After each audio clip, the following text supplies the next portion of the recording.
It's a pleasure. Okay, let's begin our discussion with, as the founder of IIX, what inspired you to building this company, and what gap in the global financial system that you are actually trying to address?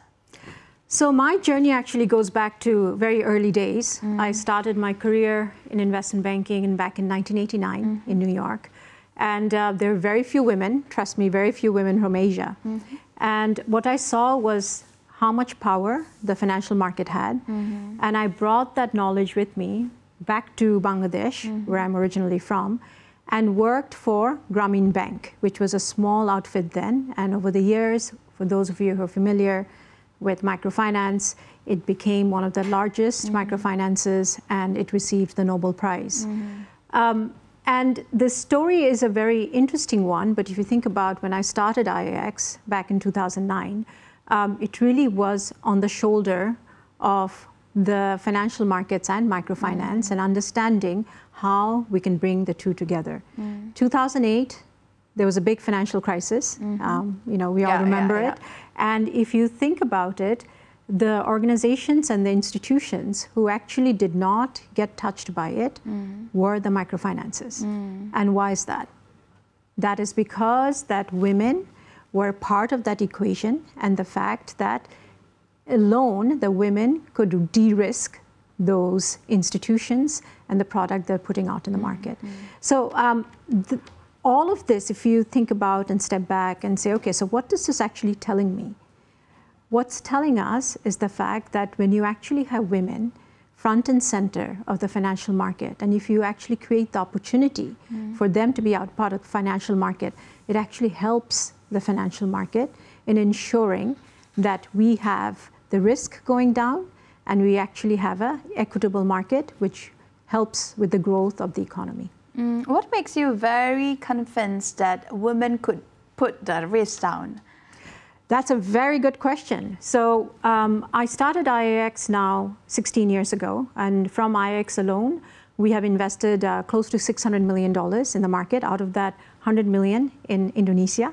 And what we have seen is we have very low default rate, and we also see the incredible linkages and the incredible route that our investments have made. And it is all because we also invested and ensured that women were part of that equation. So we not only ensure that women are part of that equation, we also ensure that we are measuring it, we're verifying it. They're also playing a role in the community, and very importantly, for climate action. Okay, okay. And speaking about the Orange Movement, we would like to know what is actually Orange Movement and how does that play a big role in Indonesian, not Indonesian, but Indonesia meeting SDGs goals in overall. Right, so Shafina, I'm really glad you asked that.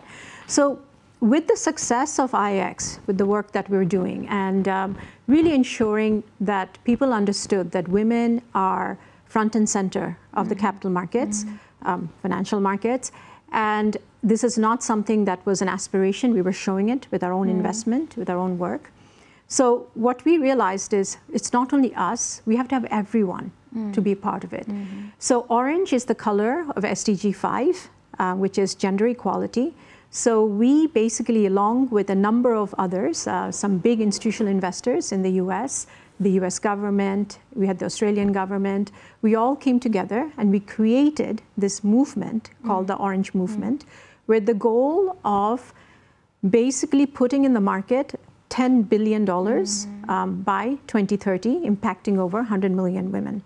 And how will that happen? This will happen through us ensuring we put in the market basically orange bonds, orange sukuks, and various forms of orange capital. It can be orange guarantee, it can be orange loans, but the word orange here means that we are ensuring women are the ones who will make this financial product be successful.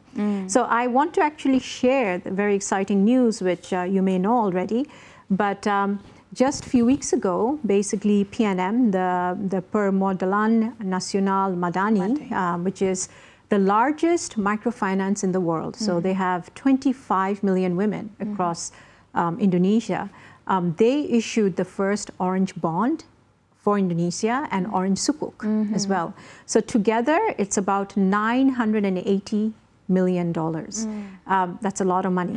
And it's a lot of money where, again, in the financial markets, ensuring that women are the one who are going to de-risk it and ensure not just we have equitable growth, but that equitable growth along with climate action. Okay. And I think it's the time for me to also announce the fact that in Indonesia, we feel that the country is very ready. If PNM alone could do that, we think the country is very ready to do at least $5 billion of orange bonds in Sukuk by 2030. And that is our goal to ensure that it happens. Okay.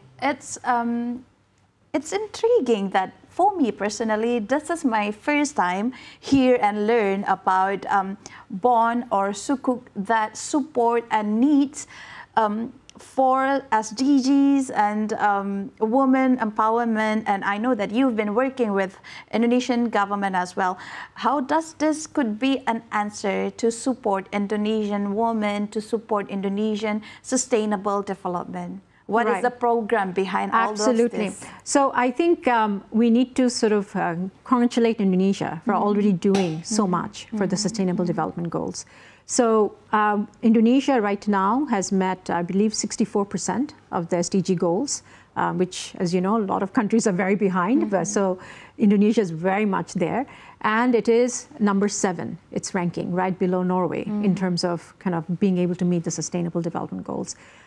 We feel very strongly that if Indonesia moves ahead, which it is, with this whole initiative of going orange, you will surpass your SDG goals. And I think that is something, very much to be proud of.